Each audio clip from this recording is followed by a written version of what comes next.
white guy wrote down African American folklore. What the heck's going on here? What's wrong with this picture? But thank goodness Harris did this. I brought about 50 copies of a complete Harris bibliography of all the stuff he wrote in his time. And what I'll do is leave a few, pass a few down each row. Harris became a serious investigator of African American folklore. He taught himself to be a folklorist. Did a pretty good job at it. But here's a man who had a stammer, could not speak in public, could never read his stories, even to his own children, who worked in the newspaper business all his life. Just pass one of these around. Worked as a newspaper man where he could write well. And it's kind of amateur psychology to say that because Harris couldn't speak, he had a better ear. But I think there's something to that. When you look at this list, it works. You see how much he ended up doing in the name of literacy, but also in the name of honoring African American oral literacy. Because what Harris is all about is the oral tradition, and that's what this room is all about. These stories, we write them down. Somebody has to write them down. In the age before electronic recording devices, and Chestnut's age, first part of it, and Harris's, you didn't have a way to capture these on any kind of recording device. And so Harris developed his own phonetic spelling, thank goodness. And Harris's stories, the African American stories, that comprise 10 volumes of Uncle Remus, quote unquote, an invented character. I'll tell you about that. They comprise 10 volumes of these stories. He tried to capture black speech. He also, in other parts of his legacy, tried to capture the voices of the poor white. Harris was an illegitimate child. His father was an Irish laborer, left the family, left Harris and his mom all alone in Eatonton, Georgia, where you have another Uncle Remus museum, a couple of slave cabins bolted together. Flannery O'Connor says the Uncle Remus Museum in Eatonton is the only air-conditioned slave cabin in the South. You can go to that museum, but a better museum is the Wren's Nest. So Harris is trying to capture on the page these great storytelling traditions. When he worked as a newspaper printer's devil outside of Eatonton, Georgia, setting type backward by hand, he was capturing news stories, but also stories he heard from 3 black slaves on that plantation in the 1860s, early 60s, before the Emancipation Proclamation and the war was over. Harris heard from a kitchen slave, 2 field hands, these amazing stories. And he stored them up, and he had terrific recall. He stored them up in his head. And later, when he started to work for the Atlanta Constitution, had a chance to fill in for a dialect writer. He said, well, I heard some pretty good dialect tales from slaves themselves. I'm going to try to write them down. And he did. And the whole thing started there. What I like to say about Harris is, we're going to do his most famous story, which is influenced, literally, if you punch up the Tar Baby, you punch up the Briar Patch, you'll get 900,000 hits on Google.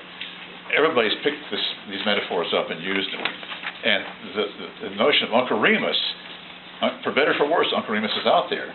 But Harris invented Uncle Remus as an amalgam of these slave narrators he had heard stories from, and let him be the voice, the Uncle Julius, getting ready for that, of these stories. And then the stories have their own action and take over from us, from Harris, and even from Uncle Remus as narrator. But you need to know that Harris wrote 6 volumes of short stories, regular local color short stories about poor whites, blacks, ordinary people in this old South becoming New South. And my favorite story from all those short stories is Free Joe and the Rest of the World, often anthologized.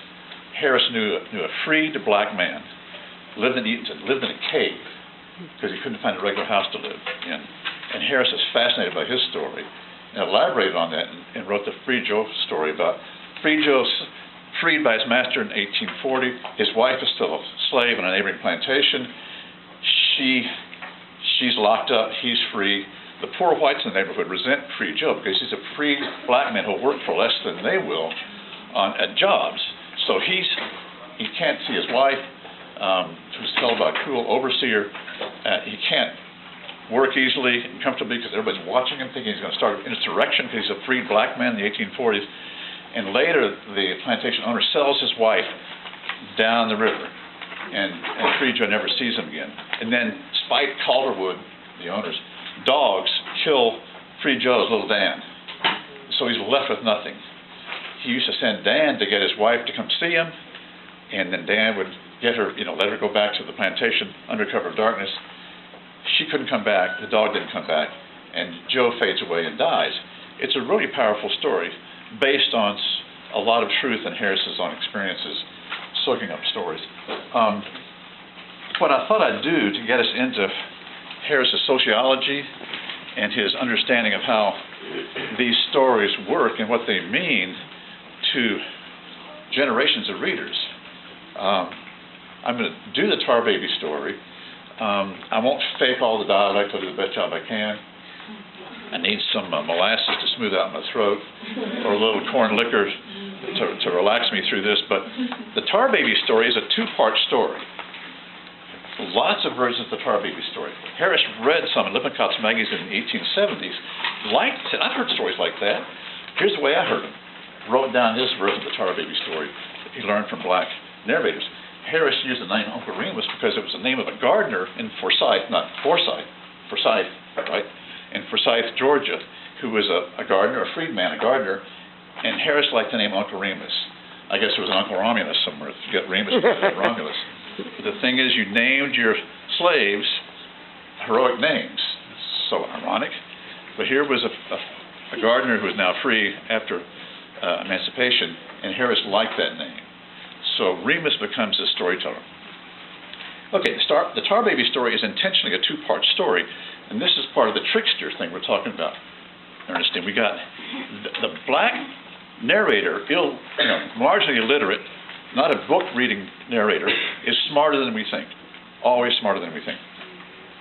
Okay, Uncle Remus is telling a little boy these stories. These tales are set before emancipation.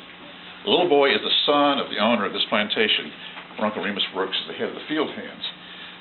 Okay, didn't the fox never catch the rabbit, Uncle Remus? Asked the little boy. Little boy about 7 years old. The son of Massa, white boy, black narrator, get ready.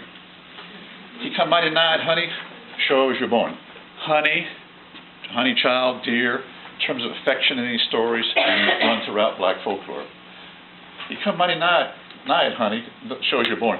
Brer Fox did. One day after Brer Rabbit fooled him with the calamus root, another story, Brer Fox went to work and got him some tar and mixed it with some turpentine and fixed up contraption, what he called Tar Baby. And he tucked this year Tar Baby and sod it in the big road, and then he lay off in the bushes for to see what the news was going to be. And didn't have to wait long, Nutter, because by and by, here come Brer Rabbit pacing down the road, lippity-clippity, just as sassy as a jaybird. One of my favorite Harris T-shirts is based on A.B. Frost's portrait of A.B. Frost's portrait is my favorite picture of Brer Rabbit. In your face, totally off the ground, attitude, all attitude, coming at you. Deal with it, here he comes. Sassy, yep. All right. Get ready, I got more shirts. All right. Brer Rabbit pacing down the road, lippity-clippity, clippity-lippity, just as sassy as a jaybird. Brer Fox, he lay low. Brer Rabbit, and Brer Rabbit come prancing along. So he's by the Tar Baby, and then he fotch up on his behind legs like he was astonished. Now, any good folk storyteller acts out the actions. So here's Brer Rabbit. Whoa, what's this? What's going on here? Tar Baby, she sat there, she did, and Brer Rabbit, he lay low. Repetition, as you all know, repetition and variation, huge. The rhythm of storytelling is to get the reader used to these phrases, repeat them, and work variations on them. Morning, says Brer Rabbit, says he. It's nice weather this morning, says he. Tar Baby, she ain't saying nothing. And Brer Fox, he lay low. How does your symptoms seem to sagactuate? Says Brer Rabbit, says he. Brer Fox, he winked his eye slow, and Remus would do this. And he lay low, and the tar baby, she ain't saying nothing. How does you come on, then? Is you deaf? Says Brer Rabbit, says he. "'Case if you is, I can holler louder," says he. Now, traditions. If you're white or black, during slavery, you meet anybody on the big road, common courtesy, always be courteous. Yes, master, how's your day coming along? How you doing? How you doing, boss? You never show attitude. You're deferential, courteous. You never know that you're morally afraid of your overseer over the next hill, but you have to pose and do the social thing. Tar baby, stay still, and Brer Fox, he lay low. "You're stuck up, that's what you is," says Brer Rabbit, says he, "and I'm going to cure you, that's what I'm going to do." She's supposed to talk to him. This is a female figure on a log with a hat on in the big road, and she's not giving it the time of day. Brer Fox, he sort of chuckled in his stomach.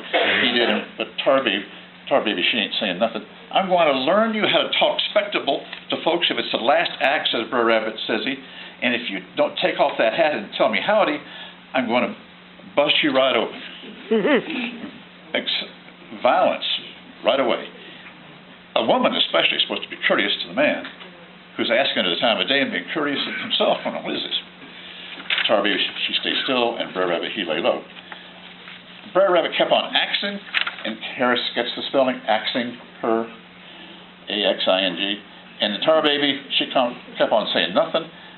Presently, Brer Rabbit draw back with his fist, he did, and Remus would do this, and blip, he tuck her to the side of the head. He'd blip and tuck her to the side of the head. So the storyteller will act out that gesture. Right there's where he broke his molasses jug. Got to have molasses when you're talking about Harris. And so I've got a jug here in the bottom of my box, if I can reach it. I'm bringing this, anytime I talk about Harris anywhere in the world, I bring my molasses jug. Oh yeah, here we go. Brer Rabbit molasses. Got to have the props.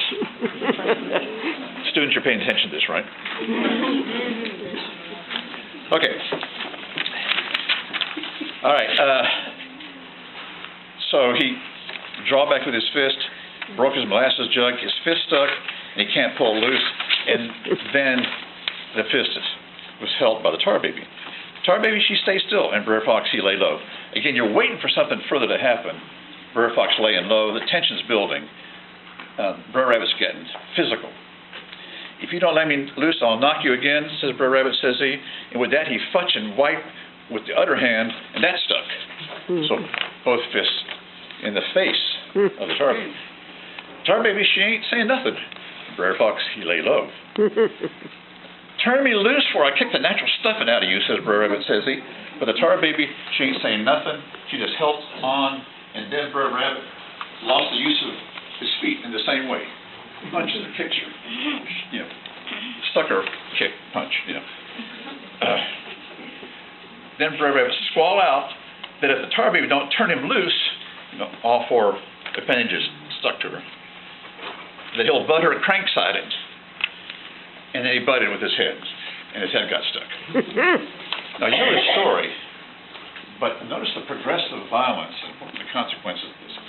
Then Brer Fox, he sauntered forth looking just as innocent as one of your mammy's mockingbirds. Well, what have we got here? "Howdy, Brer Rabbit," says Brer Fox, says he, being courteous. "You look sort of stuck up this morning," says he. And then he rolled on the ground, Brer Fox did, and laughed, till he couldn't laugh no more. "I expect you'll take dinner with me this time, Brer Rabbit. I done laid in some calamus root, and ain't going to take no excuse." Fox is always inviting the rabbit to dinner. Brer Rabbit's smart enough to know not to go to dinner, because he'd be at dinner. This time, he's caught.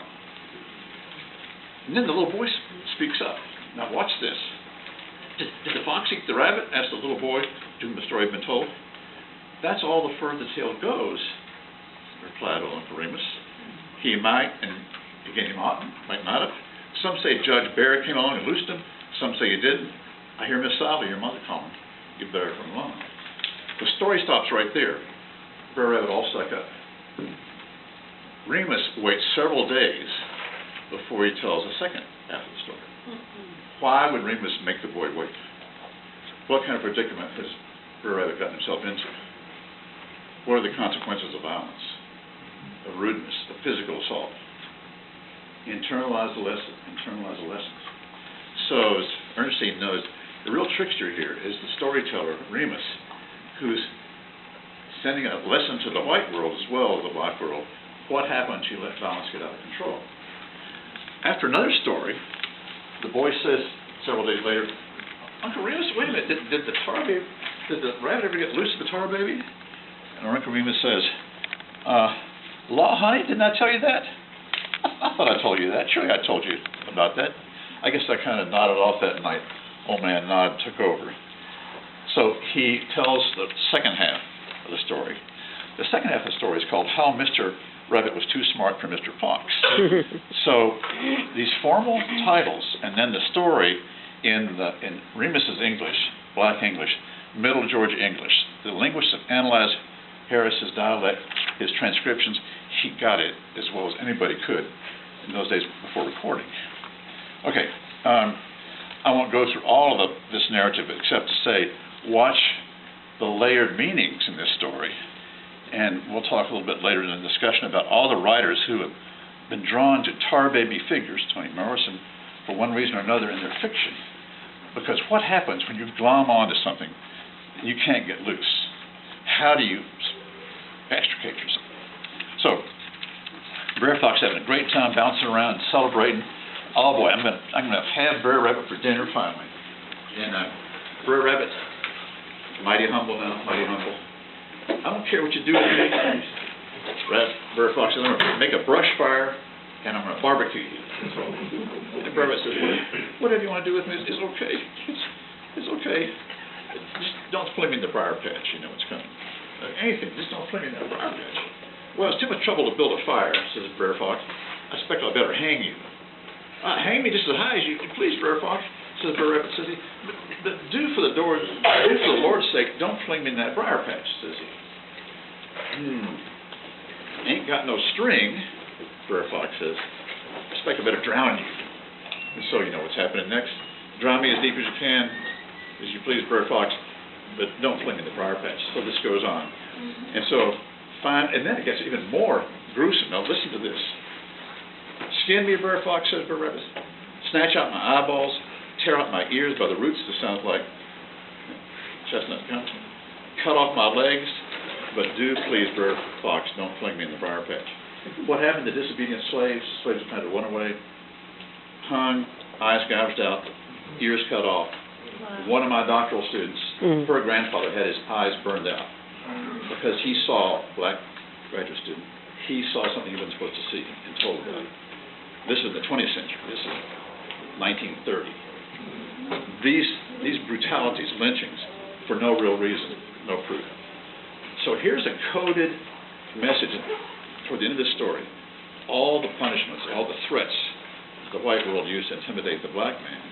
And here's Brer Rabbit saying, oh my gosh, all these things have happened to me. Go ahead and do them, but just don't throw me in the briar patch. And so, of course, what Brer Fox does, he throws Brer Rabbit in the briar patch. Reverse psychology.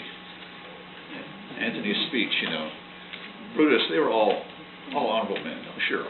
I've kind of bury Caesar, not to praise him, just the opposite, reverse psychology. And so by using reverse psychology, Fox drags Brer Rabbit out of the tar, flips him out in the briar patch, and then you get the response. Bred and born in the briar patch, Brer Fox, bred and born in the briar patch. And Brer Rabbit skipped off just as lively as a cricket in the embers. Okay, here's the metaphor then for a lot of the stories that our folk tale tellers are all about. And I could go on for hours with these kinds of analogies and illustrations. But the point is, if you're a slave, use this, what Uncle Remus calls your thinking machine. You've got to stay alive, whatever it takes. You've got to keep your wits about you. You can't.